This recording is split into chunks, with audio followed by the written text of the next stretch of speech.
नमस्कार, मेरा नाम डॉक्टर सुवर्चला है। मैं जीवा फर्टिलिटी सेंटर्स में साइंटिफिक डायरेक्टर हूँ। IVF इन विट्रो फर्टिलाइजेशन या ICSI इंट्रासाइटोप्लाज्मिक स्पर्म इंजेक्शन, दोनों प्रोसेसेस का एक ही उद्देश्य है, एम्ब्रियोज को तैयार करना। इन एम्ब्रियोज को ग्रेड किया जाता है, यानी कि कौन सा एम्ब्रियो अच्छा है, कौन सा एम्ब्रियो हमको ज्यादा चांस देगा प्रेगनेंसी के और कौन सा एम्ब्रियो अच्छा नहीं है, ये ग्रेडिंग के प्रोसेस द्वारा डिसाइड किया जाता है। इस सब के बाद ये देखा जाता है कि कौन सा एम्ब्रियो गर्भ में वापस डाला जा सकता है। इस प्रोसेस को जब हम एम्ब्रियो को वापस गर्भ में डालते हैं, इस प्रोसेस को एम्ब्रियो ट्रांसफर कहा जाता है। ये कैसे किया जाता है और कौन से स्टेज में किया जाता है, आइए इसके बारे में हम डिस्कस करते हैं। इसके बारे में समझने से पहले हम IVF के प्रोसेस के बारे में ब्रीफली बात करेंगे। इस प्रोसेस में आपके ओवरीज में से एग्स को निकाले जाएंगे। ऐसे नहीं निकलते, कभी भी आप आ नहीं सकते हैं।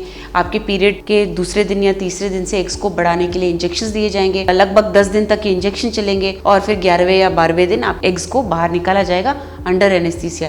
ये बड़ा प्रोसेस नहीं है, बहुत पतला सा नीडल आपके ओवरीज में जाएगा और एग्स को बाहर निकाला जाएगा। उसी दिन आपके पार्टनर के स्पर्म्स के साथ इन एग्स को मिलाया जाएगा। चाहे हम IVF करें या ICSI करें, इंट्रासाइटोप्लाज्मिक स्पर्म इंजेक्शन, दोनों का एक ही उद्देश्य है कि एम्ब्रियोज तैयार हों। इस प्रोसेस के बाद हम एम्ब्रियोज को लेबोरेटरी में कल्चर करते हैं। कल्चर यानी उनका ग्रोथ, डेवलपमेंट वगैरह ऑब्जर्व करते हैं। उनके लिए करेक्ट एटमॉस्फेयर दिया जाता है। जैसे गर्भ में कंडीशंस होते हैं, वैसे यंत्र हैं जिनमें इन एम्ब्रियोज को रखा जाता है 3 से 5 दिन तक, और उसके बाद ये निर्णय लिया जाता है कि कौन सा एम्ब्रियो आपके गर्भ में वापस डाला जाए एम्ब्रियो ट्रांसफर प्रोसेस के द्वारा। तो जैसे मैंने कहा, 2 तरीके हैं लेबोरेटरी में जब हम करते हैं, कन्वेंशनल IVF या ICSI इंट्रासाइटोप्लाज्मिक स्पर्म इंजेक्शन।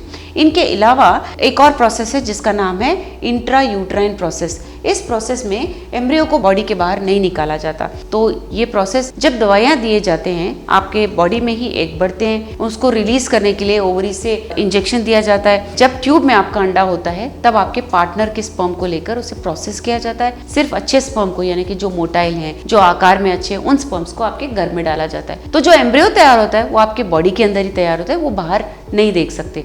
जब IVF करते हैं या ICSI का प्रोसेस करते हैं, तब एम्ब्रियोज लेबोरेटरी में बनते हैं और उन्हें ग्रेड करके एम्ब्रियो ट्रांसफर के लिए तैयार किया जाता है। तो जब एग्स बाहर निकाले जाते हैं, उन्हें कल्चर किया जाता है। उसे कल्चर कहते हैं, यानी कि हम उसे 3 से 5 दिन तक लेबोरेटरी में ऑब्जर्व करते हैं। बहुत सारे ऐसे फैक्टर्स होते हैं जो हमें एम्ब्रियो को प्रोवाइड करना पड़ता है। pH देखना पड़ता है, टेम्परेचर देखना पड़ता है, कौन सा लाइट कैसा है, कार्बन डाइऑक्साइड कितना है, ऑक्सीजन ध्यान में रखना पड़ता है। सबसे महत्वपूर्ण बात यह है कि ये 37 डिग्रीज में किया जाता है। ये प्रोसेस, बहुत सारी चीज़ें हैं, बट 37 डिग्रीज टेम्परेचर जो है वो बहुत महत्वपूर्ण रोल प्ले करता है।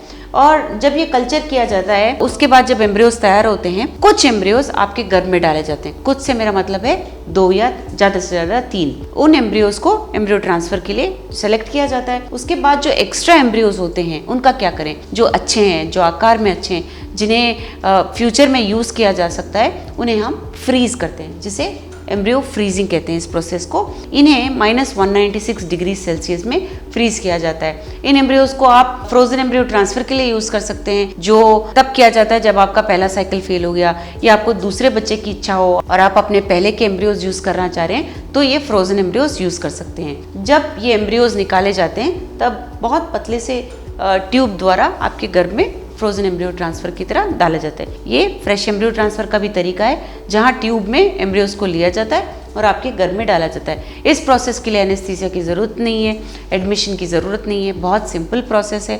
आपको ऑपरेशन थिएटर में लिटाया जाएगा, एनेस्थीसिया नहीं देते हैं। ऑपरेशन थिएटर इसलिए ले जाते हैं क्योंकि स्टेराइल एटमॉस्फेयर चाहिए, तो वहाँ पे बहुत पतले से ट्यूब द्वारा इन एम्ब्रियोज को आपके गर्भ में डाला जाएगा। तो ये तो हुआ एम्ब्रियो ट्रांसफर का प्रोसीजर। लेकिन हम कैसे डिसाइड करते हैं कि कौन से दिन एम्ब्रियो ट्रांसफर करना चाहिए? जब एम्ब्रियो तैयार होता है, उसे 5 दिन तक ऑब्जर्व किया जाता है, जैसे मैंने कहा। तो साधारण तौर से डे 3 यानी तीसरे दिन या 5वें दिन एम्ब्रियो को डाला जाता है। ये इस पे आधारित होता है कि एम्ब्रियो का क्वालिटी कैसा है, कितने एम्ब्रियोज हैं आपके, और आपका गर्भ कैसा है। इन फैक्टर्स पे डिपेंड करते हुए हम डे 3 या डे 5 पर इस एम्ब्रियो को ट्रांसफर करने की कोशिश करते हैं। इसके बारे में और जानकारी के लिए अवश्य जीवा फर्टिलिटी सेंटर्स आइए। धन्यवाद। हमने इस वीडियो को बनाने में बहुत मेहनत की है।